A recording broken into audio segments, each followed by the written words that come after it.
رسول اللہ صلی اللہ علیہ وسلم کی خدمت میں ایک شخص آتا تھا، مال کی دعا کراتا تھا. آپ نے کہا کہ مال تو بہت پریشان کرے گا، بہتر یہ ہے کہ آپ مصائب جھیلیں. رسول اللہ صلی اللہ علیہ وسلم تو اللہ کے پاک پیغمبر تھے، پیغمبروں کے سردار و تاجدار تھے. اس نے کہا کہ نہیں. آپ نے دعا فرمائی، مال اتنا بڑھ گیا کہ پھر نماز میں بھی نہیں آتا تھا اور مدینہ منورہ سے بھی باہر چلا گیا. رسول اللہ صلی اللہ علیہ وسلم نے کہا ہلاکا ثعلبہ، ثعلبہ بن حاتب نام تھا اس کا.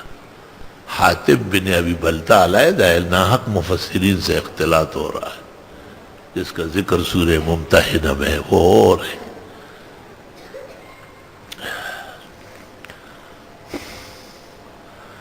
اور پھر زکوٰۃ خیرات لے کے آتا تھا، لیکن ابوبکر صدیق نے کہا کہ ہم کون ہوتے ہیں؟ رسول اللہ صلی اللہ علیہ وسلم جو رحمتوں کے ساتھ آئے تھے وہ انہوں نے نہیں مانا.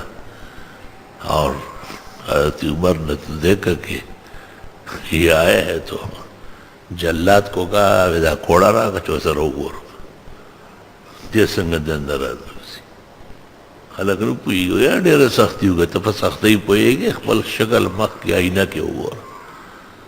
حضرت عثمان ذرا نرم تھے، کریم رحیم تھے، انہوں نے کہا اللہ کی رحمت بس بسیار ہے، اس کو معاف کر دیا.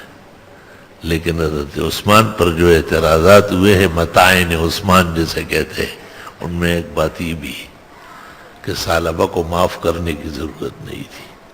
اور بعض کہتے معاف نہیں کیا تھا، حضرت عثمان خاموش ہو گئے. جتنا ڈانٹنا تھا تنبیہ کرنی تھی وہ تو پہلے ہی ہو چکی تھی.